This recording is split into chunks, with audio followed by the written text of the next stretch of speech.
Bayangkan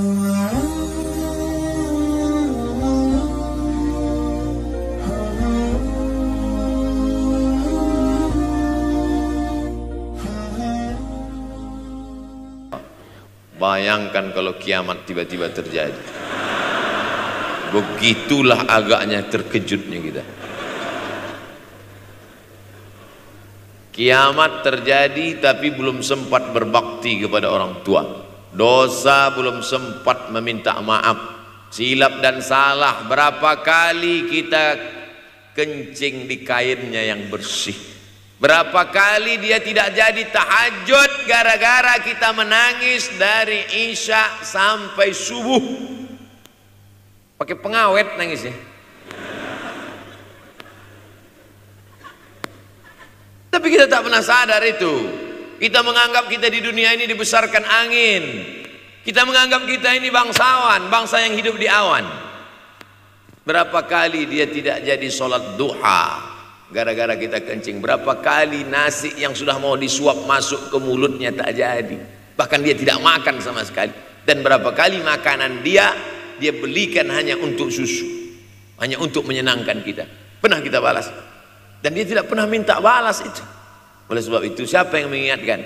Abdul Somad diberikan judul berat ini, judul yang paling berat ceramah tentang orang tua, tentang ibu, tentang ayah. Jarang saya mau menerima judul-judul pengajian. Ini pun dikasih tahu setelah sampai di sini. Maka saya belok-belokkan dikit. Air mata udah mau menetes, belokkan lagi. Nanti kalau saya nangis di sini, siapa yang ceramah kalau saya nangis? Oleh sebab itu maka yang orang tuanya masih ada, beruntung dan bertua, bawakan dia rumah makan.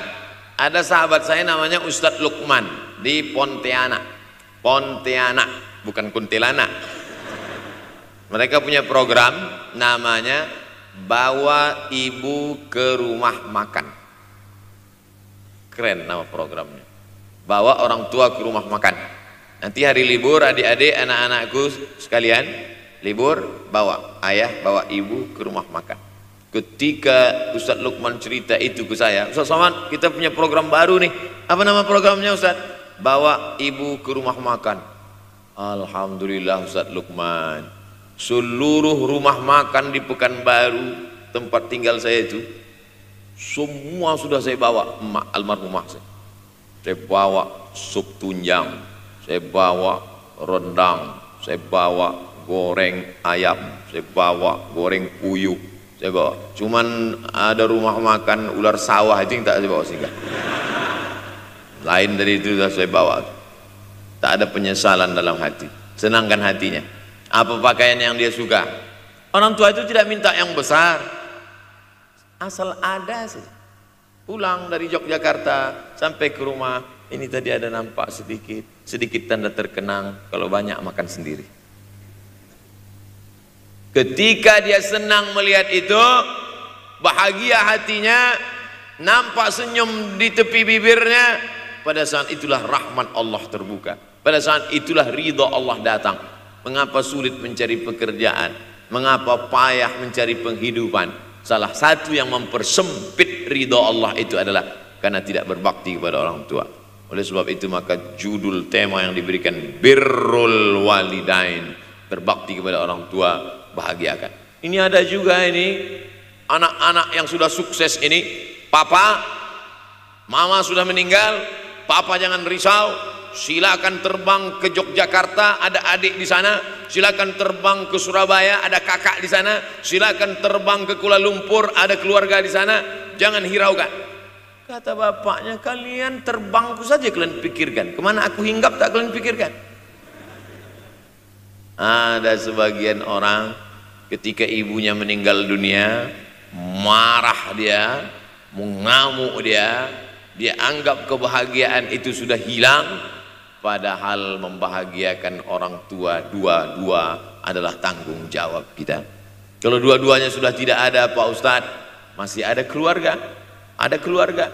Al-khalah bimasabatil saudara ibu, kakak ibu, adik ibu, sama seperti ibu.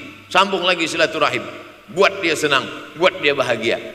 Man ahabba yubsatalahu fi rizqihi, siapa yang mau lapang rezekinya, wa yunsa'alahu fi atharihi, dipanjangkan umurnya, falyasil rahimahu, hendaklah dia menyambung tali silaturahim. Saya ceramah di satu kota. Sampai di kota itu saya melihat rumah besar, megah, mewah, seperti istana. Cuman saya segan mau nanya, gak mungkin saya tanya, Pak, ini hasil dari apa? Saya tengok, saya ngangguk. Kawan-kawan saya yang ikut ke situ seperti ngelihat kucing semuanya. Besar, mantap. Setelah duduk, makan, habis makan, minum, habis itu Sohibul Bait yang punya rumah pun cerita, Ustadz Abdul Somad, iya Pak, dulu ini hanya bambu-bambu yang dikasih daun, yang dikasih terpal. Tempat apa Pak? Tempat ibu saya buat pengajian. Setiap tahun dibuat begitu. Pasang tiang-tiang kayu, pasang terpal, daun-daun, pengajian ramai. Sampai akhirnya saya berkata, Bu, pengajian kita hentikan saja, stop. Saya tidak sanggup lagi pasang tenda, pasang terpal ini. Tapi akhirnya apa kata ibu saya, nanti setelah saya tidak ada, pengajian ini terus kamu buat. Allah bukakan pintu rezeki Ustaz Somad. Inilah yang terjadi sekarang. Saya belikan orang tua saya itu rantai, saya belikan gelang, saya belikan cincin. Bulan depan saya datang, sudah nggak ada lagi. Mana gelangnya Mak? Nggak ada. Mana rantainya Mak? Nggak ada. Mana cincinnya? Nggak ada. Kemana? Itu kan emas mahal. Sudah saya jual. Untuk apa? Untuk bersedekah ke fakir miskin. Rupanya gelangnya, rantainya itu habis dia berikan sedekah fakir miskin. Tobatkah si bapak untuk berbakti? Tidak. Bulan depan dia belikan lagi. Sampai akhirnya diberikan Allah balasan melimpah ruah. Ternyata ini rahasia dari keberhasilan hidup, karena menyenangkan hati orang tua. Saya tak sebut nama, saya tak sebut lokasi, tapi yang mau berkunjung nanti saya kasih lokasi tepatnya. Saya kasihkan nanti alamat dari Google, saya kasih. Supaya melihat secara nyata, kalaulah rezeki itu hanya diberikan kepada orang yang bersungguh-sungguh, pergi pagi pulang petang, peras keringat banting tulang, maka tentu yang kaya itu adalah sapi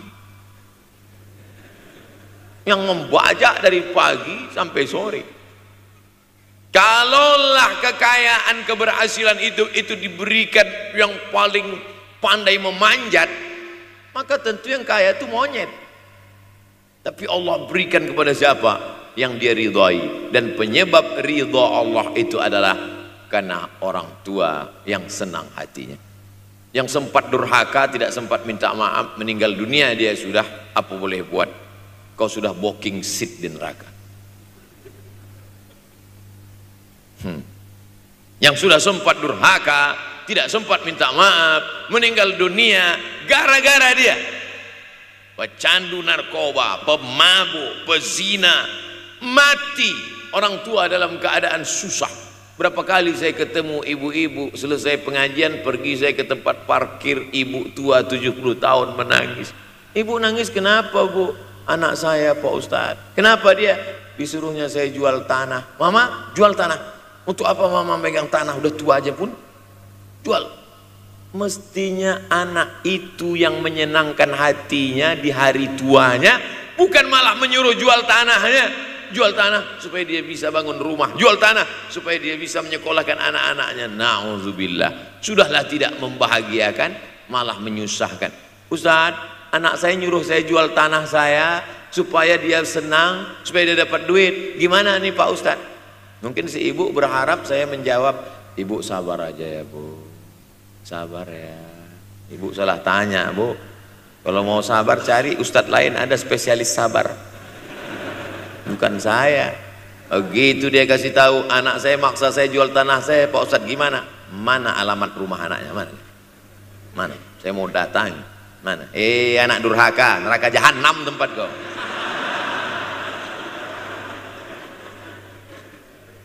Tak mau dia ngasih alamat. Rupanya dia takut, nanti anak saya malah marah sama saya Pak Ustadz, saya kasihan. Mudah-mudahan Allah berikan kekuatan pada ibu. Tapi cerita ini bukan satu dua contoh kasus. Ternyata zaman sanggup memperkarakan pengadilan hanya karena sebatang pohon kayu. Atau cuma saya yang dapat berita aja? Adik-adik ada juga dapat kiriman itu? Sanggup memperkarakan sebatang pohon kayu. Padahal kalau kau jual semua kebunmu itu, belum tentu dapat menebus. Datang seorang laki-laki mengadu kepada Nabi Muhammad SAW. Ya Rasulullah, ini bapak saya ini kurang ajar sekali. Bapaknya kurang ajar? Ambilnya harta saya ya Rasulullah. Gimana ini ya Rasulullah? Apa kata Rasulullah SAW? Anta wa maluka li abik. Anta sampai ke tempat kita jadi ente. Anta wa maluka, ente, harta ente, li abik, punya bapakmu. Jangankan hartamu yang di rumah itu, dirimu pun punya bapakmu. Nabi membela, seolah-olah Nabi berkata, apa yang diambil itu belum ada apa-apanya dibandingkan melepuh kulitnya untuk memberikan engkau sesuap makanan yang halalan thayyibah. Orang yang durhaka pada orang tuanya, insya Allah anaknya juga akan durhaka kepada dia. Oleh sebab itu maka jangan pernah durhaka. Kalau sempat durhaka lalu kemudian meninggal dunia dia Pak Ustadz, sudah meninggal pun tetap masih bisa berbakti. Pertama dengan doa, kedua dengan sodakoh. Kalau kebetulan rezeki banyak sodakoh. Kalau tidak ada rezeki melimpah, doa. Bangun malam, Rabbi firli wali walidayya warhamhuma kama Rabbi firli, ya Tuhanku ampunkan aku, wali walidayya, ibu dan ayahku, warhamhuma, sayangi mereka berdua, kama, sebagaimana Rabbayani shaghira, sebagaimana mereka mendidik aku. Coba kita lihat susunan kalimatnya, seperti ada kekeliruan kalimat. Na'udzubillah, mana mungkin kalimat Allah keliru. Allah ingin menegur kita, sayangi mereka sebagaimana mereka mendidik aku. Mestinya kalimatnya kan tidak begitu, sayangi mereka sebagaimana mereka menyayangi aku. Tapi ternyata sayang belum tentu mendidik, tapi mendidik pasti sayang. Karena bunyi kalimatnya, sebagaimana mereka mendidik aku. Jadi banyak juga anak-anak ini tidak sayang karena salah didik. Disangka sayang itu dengan ngasih motor, disangka sayang itu dengan ngasih gadget, disangka sayang itu dengan ngasih transfer uang yang berlebihan. Belum tentu sayang. Dulu ada insinyur arsitek yang membangun salah satu rumah keluarga saya. Kuliahnya di Jogja, cerita dia. Dulu saya kuliah di Jogja, Ustadz Abdul Somad, insinyur. Terus teman kami sakit di kos-kosan. Kami bingung mau nelpon siapa. Akhirnya datang mobil mewah, parkir polisi, tentara, ramai. Barulah kami tahu rupanya dia anak menteri. Jadi sayang orang tua itu bukan mesti dibelikannya apartemen, dibelikannya mobil, belum tentu. Boleh jadi itu justru menjerumuskan anak. Diberikan apartemen, diberikan mobil mewah. Habis 2 bulan kena virus HIV AIDS. Tapi kalau dibuatnya kita jauh, saya yakin adik-adik kuliah di Universitas Ahmad Dahlan, ada yang dari timur Indonesia, ada yang dari Sumatera, lalu kemudian di tengah kesendirian, belum makan, uang kos belum bayar, transfer macet, datang setan berbisik, hei sebetulnya kau anak yatim piatu yang dibuang. Bukan, orang tuamu bukan tidak sayang, dia hanya sedang ingin mendidik supaya engkau menjadi anak yang mandiri. Maka nanti kalau sedang duduk termenung gitu, tiba-tiba datang bisikan, pergilah cari jembatan, terjunlah. Maka saat itu katakan dalam hatimu, lawan, hei setan. Orang tuaku sayang kepadaku, dia hanya ingin supaya aku mandiri. Ada orang tua yang salah didik kepada anak-anak, sampai mengikat tali sepatu pun anak tidak pandai. Baru mau mengikat tali sepatu sudah diikatkan, baru mau makan sudah disuapkan. Akhirnya anak tidak punya keberanian untuk hidup. Harta dia punya, uang dia punya, materi dia ada, satu yang dia tidak punya, tidak ada mental. Tapi anak-anak, adik-adik Universitas Ahmad Dahlan adalah orang yang punya keberanian untuk hidup. Betul? Yang di hadapan saya ini, siapa yang tidak punya keberanian hidup? Ini yang jam 5:30 masih belum hidup lagi. Ada ini tidak punya keberanian untuk hidup, hidupnya terlambat. Tapi mahasiswa Universitas Ahmad Dahlan punya keberanian untuk hidup. Bahkan mungkin dia lebih dulu hidup daripada saya. Lebih dulu bangun dia tadi. Alhamdulillahillazi ahyana ba'da ma amatana wa ilaihin nusyur. Tengok jam. Oh, rupanya masih jam 1. Tidur lagi. Saudaraku yang dimuliakan Allah Subhanahu wa taala. Maka my life, my adventure. Hidup saya adalah petualangan saya. Ini yang mau kita harapkan. Berani menghadapi tantangan. Ada orang yang menganggap hidup ini ya simpel-simpel aja lah Pak Ustadz. Tapi ada orang ingin hidup ini penuh dengan perjuangan. Sama seperti makanan. Ada orang simpel aja, nasi, kecap, telur rebus, dah cukup. Tapi ada orang mau ada goreng ayamnya, ada rendangnya, ada supnya, ada tom yamnya, ada lengkap semua. Begitu juga hidup ini. Ada orang yang simpel aja, ambil goreng ikan, makan. Tapi ada satu lagi enggak, pergi naik mobil sampai ke tepi hutan, naik motor, habis itu nyewa speedboat sampai di tengah laut memancing, ujung-ujungnya ikan juga. Yang dia nikmati bukan ikannya, tapi yang dia nikmati adalah proses untuk mendapatkan ikannya. Paham? Itu enaknya ngomong sama mahasiswa. Coba kalau yang masyarakat biasa, kita udah capek cerita, selesai ada pertanyaan, Ustadz maksudnya tadi apa ya? Aduh, capek gitu. Saya terus terang kalau ceramah di depan mahasiswa ini bangkit semangat saya lagi. Ini sekarang rasa-rasa umur 24. Tapi begitu nanti sudah mulai agak jauh dari mahasiswa, balik 42 lagi. Nah, makanya saya senang kalau diundang ke kampus-kampus. Saya kalau di Jogja diundang di kampus terus, walaupun nggak semua nerima.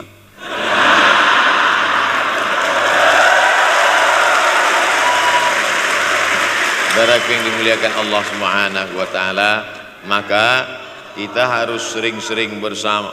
Apa ini takbir? Takbir itu ngusir setan.